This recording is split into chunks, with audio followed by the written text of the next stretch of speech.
Guys Baakiyalakshmi சீரியல்ல ரொம்பவே இன்ட்ரெஸ்டிங்கான சீன்லாம் வரப்போகுது. ஸ்கிப் பண்ணாம ஃபுல் வீடியோ பாருங்க. இங்க ஈஸ்வரியோட திட்டப்படி இங்க கோபி, இனியா, செலியன் இவங்க எல்லாருமே சேர்ந்து இந்த பக்கம் குலதெய்வ கோயில பார்த்து போயிட்டு இருக்காங்க. அதே நேரம் பாக்கியாவை எவ்வளவுதான் கன்வின்ஸ் பண்ணி பார்த்தாலும் என்னால வர முடியாது, எனக்கு ரெஸ்டாரண்ட் ஒர்க் இருக்கு அப்படின்னு சொல்லிட்டு அவங்களுமே அந்த விஷயத்த மறந்துடுறாங்க. இதே நேரம் இவங்க எல்லாருமே ஒன்னா கார்ல ஏறி போறதை பார்த்துட்டு இந்த பக்கம் கமலாவுமே பயங்கரமா ஷாக் ஆயிட்டு ராதிகாவுமே கூப்பிட்டு வந்து காட்டுறாங்க. இங்க பாரு, நம்ம வீடு காலி பண்ணல போல இருக்கு, எனக்கு தெரிஞ்ச வரைக்கும் இவங்க காலி பண்ணிடுவாங்க போல இருக்கு, நம்ம மாப்பிளையை கூட்டிட்டு எப்படியாவது இந்த இடத்த விட்டு நவந்தணும்னு நினைக்கிறாங்க அப்படின்னு சொல்லிட்டு ராதிகாட்ட இந்த விஷயத்தை பத்தி சொல்லிட்டு இருக்காங்க. இதை பார்த்துட்டு இருக்க ராதிகாவுமே இந்த விஷயத்துல கொஞ்சம் கூட இன்ட்ரெஸ்ட் இல்லாத மாதிரி அவங்களோட வேலையை பார்த்துட்டு உள்ள போயிட்டு இருக்காங்க. அப்ப கமலாமே ராதிகா கூப்பிட்டு, என்ன ராதிகா இப்படி பண்ணிட்டு இருக்க, மாப்பிளையை கூட்டிட்டு வெளியில போயிட்டு இருக்காங்க, இவன் பாட்டுல கண்டுக்காம வேலையை பார்த்துட்டு இருக்க அப்படின்னு சொல்லி கேட்கறாங்க.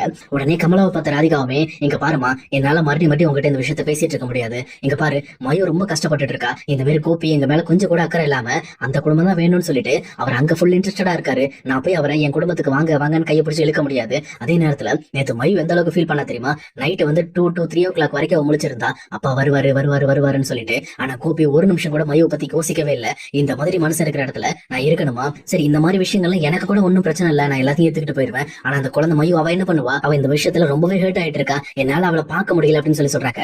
அதனாலதான் சொல்றேன், நாங்க முதல்ல இந்த இடத்த விட்டு காலி பண்ணணும், இங்க கோபி இருக்கிற இடத்த விட்டு நாங்க தள்ளி போயிருந்தாலே ரொம்பவே நல்லா இருக்கும் அப்படின்னு சொல்லிட்டு இந்த பக்கம் காலையிலே டெம்போ எல்லாம் வர வச்சு இந்த பக்கம் அவங்களுமே வீடு காலி பண்றதுக்குண்டான எல்லா பொருட்களையும் ஏத்திக்கிட்டு இருக்காங்க. இந்த பக்கம் எப்பவும் போல பாக்கியாவுமே ரெஸ்டாரண்ட்லாம் போயிட்டு அங்க இருக்கிற வேலையெல்லாம் முடிச்சுட்டு திரும்பி வீட்டுக்கு மத்தியானம் சாப்பிடறதுக்காக வந்துட்டு இருக்காங்க. அப்ப வந்துட்டு இருக்க வழியில தான் இந்த பக்கம் ராதிகாவோட வீட்டு வாசல்ல ஒரு டெம்போவும் அதுல ஒரு 4-5 பேர் சேர்ந்து நிறைய பொருட்கள்லாம் ஏத்திட்டு இருக்க மாதிரி தெரியுது. இதை பார்த்து பத்திரி பண்ண பாக்கியாவுமே டேரக்டா ராதிகாவோட வீட்டுக்கு போயிட்டு ராதிகா அப்படின்னு சொல்லி கூப்பிடுறாங்க. அப்படி அவங்க கூப்பிடும் போது இந்த பக்கம் வந்து ராதிகாவுமே உள்ள வாங்க பாக்கியா அப்படின்னு சொல்லி பாக்கியாவும் உள்ள வர வைக்கிறாங்க. அப்ப ராதிகாவுமே அந்த வீட்டோட சென்டர்ல கீழே உட்காந்துட்டு இவங்களுமே வந்து சரி வீட்டை காலி பண்ணி வச்சு அடுத்து என்ன பண்ணலாம் அப்படின்னு சொல்லி யோசிச்சுட்டு இருக்காங்க. அப்ப இதை பார்த்து பாக்கியாவுமே, என்னாச்சு ராதிகா, எதுக்காக நீங்க வீட்டை காலி பண்றீங்க, நீங்க எதுவும் சும்மா தான் பண்ண போறீங்கன்னு நினைச்சேன், கடைசியில சீரியஸா வீட்டை காலி பண்றீங்க அப்படின்னு சொல்லி கேட்கறாங்க. உடனே இதை கேட்ட ராதிகாவுமே, எங்க பாருங்க பாக்கியா, என்னால இதுக்கு மேல இந்த இடத்துல இருந்து என்னால சமாளிக்க முடியாது, என்னால எல்லா கஷ்டத்தையும் தாங்கிக்க முடியும், ஆனா என்னோட பொண்ணால கண்டிப்பா வாய்ப்பே இல்ல, அவளால தாங்க முடியாது, அதனாலதான் பாக்கியா நான் இந்த வீட்டை காலி பண்றேன் அப்படின்னு சொல்லி சொல்றாங்க. ஆனா இதை கேட்ட பாக்கியாவுமே, என்ன ராதிகா இப்படி பண்றீங்க, அப்ப மையோட வாழ்க்கை என்ன ஆகும் சொல்லுங்க, இந்த மாதிரி மறுபடியும் நீங்க இதை விட்டு பிரிஞ்சு போனீங்கன்னா உங்களுக்கு தான் ரொம்ப கஷ்டமா இருக்கும் அப்படின்னு சொல்லி சொல்றாங்க. உடனே ராதிகாவுமே, மயு பத்தி சொன்னோடதான் எனக்கு ஒரு விஷயம் ஞாபகம் வந்துச்சு பாக்கியா, நான் இப்ப பண்றதே மயுக்காக மட்டும்தான், ஏன் தெரியுங்களா, நேத்து அவளுக்கு பிறந்த நாள், ஆனா நீங்க கூட வந்து அவளுக்கு விஷ் பண்ணிட்டு போயிட்டீங்க, ஆனா கோபி இன்னுமே வந்து மயுவை பார்த்து விஷ் பண்றதுக்கு வரவே இல்லை. அதே நேரம் நேத்து நைட்டு வந்து உங்க வீட்டு வாசல்ல மயு நின்றுட்டு இருந்தா தெரியுங்களா, எப்படியாவது கோபி வெளியில வருவாரு, என்ன பாப்பாரு, என்ன விஷ் பண்ணுவாருன்னு சொல்லி இந்த மாதிரி தன்னோட அப்பா வருவாருன்னு ரொம்பவே எதிர்பார்த்துட்டு இருந்தா. ஆனா அந்த எதிர்பார்ப்பை எல்லாத்தையுமே எங்க கோபி சுக்குநூறா நொறுக்கிட்டாரு. அதே நேரம் நைட்டு கூட தூங்காம முழிச்சுக்கிட்டு இருந்தா. அந்த சின்ன குழந்தைக்கு நான் என்ன பதில் சொல்ல முடியும், உங்க அப்பா வரமாட்டாருமா, இந்த மாதிரி நம்ம மேல இனிமேல் அவருக்கு விருப்பம் இருக்காது, அவர் பழைய குடும்பத்தோட போய் சேரணும்னு நினைக்கிறாரு அப்படின்னு சொல்லி சொல்ல முடியுமா என்னால, சொல்லுங்களேன். என்னால அந்த விஷயத்த பார்த்தும் பார்க்காமல என்னால இருக்க முடியல. அந்த ஒரு காரணத்துக்காக தான் என் குழந்தை எப்படியாவது இந்த இடத்த விட்டு நான் தள்ளி கூட்டிட்டு போயிடணும், அப்போவாவது அவ எல்லா விஷயத்தையும் மறந்துட்டு அவர் ரெகுலரா அவளோட ஒர்க்க பாப்பா அப்படிங்கிற மாதிரி தான் யோசிச்சேன், அதுக்காக தான் இதை பண்றேன் அப்படின்னு சொல்லி சொல்றாங்க. இது கிட்டோட இந்த பக்கம் பாக்கியமே புரிய வருது. எங்க கோபி பண்ற விஷயங்கள்னால எங்க மயூ ரொம்பவே பாதிக்கப்பட்டுக்கிட்டு இருக்கா, ரொம்பவே கஷ்டப்பட்டு இருக்கா அப்படின்ற விஷயம் தெரிய வருது. உடனே மறுபடியும் இங்க ராதிகா கிட்ட, இங்க பாரு ராதிகா, நீங்க நினைக்கிற மாதிரி கோபியை கண்டிப்பா என் வீட்டுல நான் இருக்க விட மாட்டேன், என் வீட்டை விட்டு கண்டிப்பா நான் வெளியில துரத்திடுவேன், அதனால நீங்க வேற எதுவும் தப்பா நினைச்சுக்காதீங்க அப்படின்னு சொல்லி சொல்றாங்க. ஆனா கரெக்டா அந்த இடத்துக்கு வந்த கமலாவுமே, ஆமா நீ நாடகம் போடாத, நீ யாரு உங்க அத்தை யாரு அப்படின்ற எல்லா விஷயம் எங்களுக்கு தெரியும், பிளான் பண்ணி கோபியை கடைசியில் உங்ககிட்ட இழுத்துட்டீங்க, அதை சமாளிக்கிறதுக்காக எங்க கிட்ட மறுபடியும் வந்து ரொம்ப பரிதாபமா பேசுறீங்களா, உங்களோட பரிதாபம் எங்களுக்கு தேவையில்ல, முதல்ல இங்க இருந்து கிளம்பு அப்படின்னு சொல்லி பாக்கியாவை அவமானப்படி தங்கிருந்து கிளம்ப சொல்றாங்க. அதே நேரத்துல ராதிகாவுமே, இங்க பாருமா, நான் தான் பாக்கியாட்ட பேசிட்டு இருக்கேன்ல, தேவையெல்லாம் பேசிட்டு இருக்காது, நீ போய் வேலையை பாரு அப்படின்னு சொல்லிட்டு கமலாவே அங்க இருந்து அனுப்பிச்சு வச்சுட்டு ராதிகாவுமே பேச ஆரம்பிக்கிறாங்க. இங்க பாருங்க பாக்கியா, இதுக்கு மேல கோபி உங்க வீட்டுல இருந்தாலும் சரி, இல்ல உங்க வீட்டை விட்டுட்டு வந்தாலும் சரி, எனக்கு எந்த விதமான பிரச்சனையும் கிடையாது. ஏன் தெரியுங்களா, எப்பவுமே அன்புங்கிறது தானா வரணும், நம்ம ஃபோர்ஸ் பண்ணி வர வைக்க கூடாது. இப்ப கோபியோட மனசுலயும் அப்படிதான் இருக்கு. நான் வந்து அவர்கிட்ட ஃபைனலா பேசும்போது கூட என்கிட்ட இருக்கும்போது அவர் ரொம்பவே ஹர்ட் ஆகிறாருன்னு, உங்ககிட்ட இருக்கிறப்ப அவர் ரொம்பவே சந்தோஷமா இருக்காருன்னு சொன்னாரு. அப்ப அவர் அங்கேயே இருந்துட்டு போட்டுன்றதான் நான் விட்டுட்டு வந்துட்டேன். அப்ப ஏன் என்கிட்ட வந்து அவர் ஹர்ட் ஆகணுங்கிற ஒரே காரணத்துக்கு தான் நானும் வேலைக்கு போயிட்டு இருக்கேன். இது மட்டும் கிடையாது, நான் உங்களுக்கு டைவர்ஸ் நோட்டீஸ் கொடுக்க போறேன், இதுக்கு மேல நான் கோபியோட சேர்ந்து வாழ போற எந்த ஒரு ஐடியாவும் எனக்கு இல்ல அப்படின்னு சொல்லி சொல்றாங்க. அதே நேரம் இந்த பக்கம் பாக்கியா கிட்ட பேசுறதுக்கு எந்த ஒரு பதிலுமே இல்ல. அப்ப கரெக்டா பாக்கியாவை பார்த்து ராதிகாவுமே, இங்க பாருங்க, நீங்க எப்படி இந்த விஷயத்த சமாளிச்சீங்க, அது எனக்கு முதல்ல சொல்லுங்க அப்படின்னு சொல்லி சொல்றாங்க.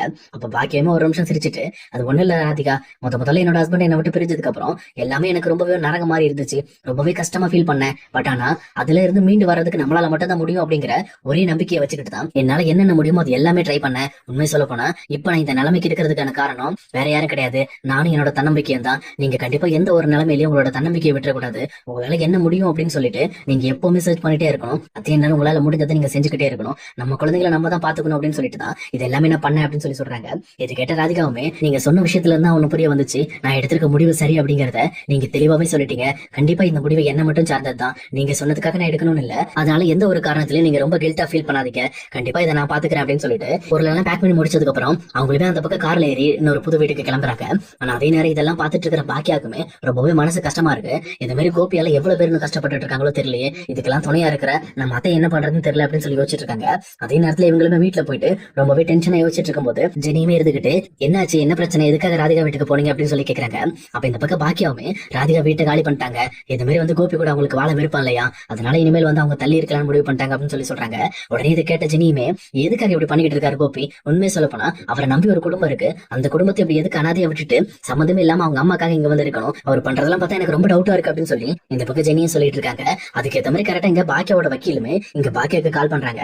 பண்ணது மட்டும் இல்லாம இங்க பாருங்க மேடம், கோபி மேல போட்ட கேஸ்ல நீங்க ஜெயிக்கணும் அப்படின்னா நீங்க எல்லா விஷயத்துக்கும் தயாரா இருந்திருக்கணும். ஆனா இப்ப நீங்க பண்ணிட்டு இருக்க வேலையினால கண்டிப்பா நீங்க கோபி மேல போட்டிருக்க கேஸ் தள்ளுபடியாக வாய்ப்பு இருக்கு அப்படின்னு சொல்லி சொல்றாங்க. இதை கேட்ட பாக்கியாவும் என்ன சொல்றீங்க, நீங்க சொல்ற விஷயத்தை எனக்கு புரியல அப்படின்னு சொல்லி சொல்றாங்க. உடனே இந்த வக்கீலுமே இங்க பாருங்க, கோபிக்கு நீங்க எதிராக கேஸ் போட்டிருக்கீங்க, அவரை உங்க வீட்லயே தங்க வச்சுட்டு நீங்க அவருக்கு எதிராக கேஸ் போட்டீங்க அப்படின்னா எதிர் தரப்பு வக்கீல் இந்த வச்சு பேசி கண்டிப்பா இந்த கேஸை தள்ளுபடி பண்ணிடுவாங்க. அப்ப உங்களோட கேஸை எடுத்துக்கவே மாட்டாங்க. தயவு செஞ்சு சொல்றேன், கோபியை உங்க வீட்டை விட்டு வெளியில வைங்க. உங்க வீட்டுக்குள்ள கோபி இருந்தார் அப்படின்னா இந்த கேஸ்ல நீங்க தோக்கிறது உறுதி அப்படிங்கிறது மட்டும் எனக்கு தெளிவா புரியுது அப்படின்ட்டாரு. இது தெரிஞ்சதுக்கு அப்புறம் தான் இங்க பாக்கியவுமே யோசிச்சு பாக்குறாங்க. அப்ப கோபியுமே இந்த ஒரு காரணத்தையும் மைண்ட்ல வச்சுக்கிட்டு தான் இந்த வீட்டை விட்டு நகராம இருக்காரு. அப்ப இதுக்கெல்லாம் துணையா இருக்கிறது ஈஸ்வரி தான் அப்படின்னு சொல்லிட்டு அந்த விஷயத்தையும் புரிஞ்சுக்கிறாங்க.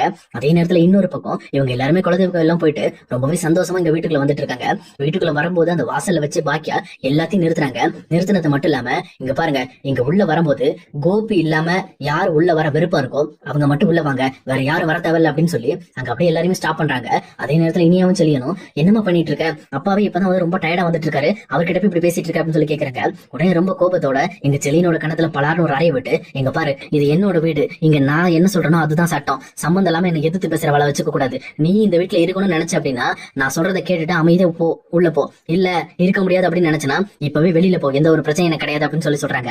அதே நேரத்துல இன்னொரு பக்கம் ஈஸ்வரியுமே என்ன பாக்கியா இது, இந்த மாதிரி தோளுக்கு மேல வளர்ந்த பையன் மேல கை நீட்டுற, என்னாச்சு உனக்கு அப்படின்னு சொல்லி கேக்குறாங்க. எனக்கு ஒண்ணும் ஆகலாத்த, உங்களோட பிளான் தான் பயங்கரமா இம்ப்ரூவ் ஆயிட்டே இருக்கு. உண்மை சொல்ல போனா அந்த கோபி கேஸ்ல இருந்து தப்பிக்கிறதுக்காக அவர் இதே வீட்டுல தங்க வைக்கிறது உங்க பிளான். அதை விட முக்கியமா இந்த மாதிரி ராதிகாவை இந்த வீட்டை விட்டு காலி பண்ண வச்சுட்டீங்க, அதுக்கும் காரணம் நீங்க தானே அப்படின்ட்டு இந்த பக்கம் ஈஸ்வரி பார்த்து கேக்குறாங்க. அதே நேரத்துல கோபியுமே என்னது ராதிகா காலி பண்ணிட்டாங்களா, அவ எதுக்கு காலி பண்ணா அப்படின்னு சொல்லி கேக்குறப்போ ரொம்பவுமே கோபத்தோட பாக்கியாவுமே அவங்களோட பொண்ணுக்கு பிறந்த நாள் ஒரு நிமிஷம் கூட நீ போய் அவங்கள பார்க்கவே கிடையாது, அப்புறம் எதுக்கு காலி பண்ணிட்டு போனாங்க, நீங்க எதுக்கு கவலைப்படுறீங்க, நீங்க உங்க அம்மா கூட சந்தோஷமா இருக்கீங்கல்ல, உங்களுக்கு அது போதும் இல்ல, ராதிகா கஷ்டப்பட்டா என்ன, மயு கஷ்டப்பட்டா என்ன, உங்களுக்கு என்ன பிரச்சனை, உங்களுக்கு தான் 2 குடும்பம் இருக்கு, இங்க இல்லைன்னா அங்க இருப்பீங்க, அங்க இல்லைன்னா இங்க இருப்பீங்க, உங்களை மாதிரி பச்சந்தி புத்தி இருக்கிறவங்களுக்கு எல்லாம் இப்படிதான் இருக்கும் மூளை அப்படின்னு சொல்லிட்டு பயங்கரமா சத்தம் போட ஆரம்பிக்கிறாங்க. அதே நேரத்தில் இன்னொரு பக்கம் கோபியுமே ராதிகா வீட்டை காலி பண்ணிட்டாங்க அப்படின்னு சொன்ன விஷயத்த ஏத்துக்க முடியாம பயங்கரமா அப்படியே ஸ்டன் ஆகி போய் நிக்கிறாரு.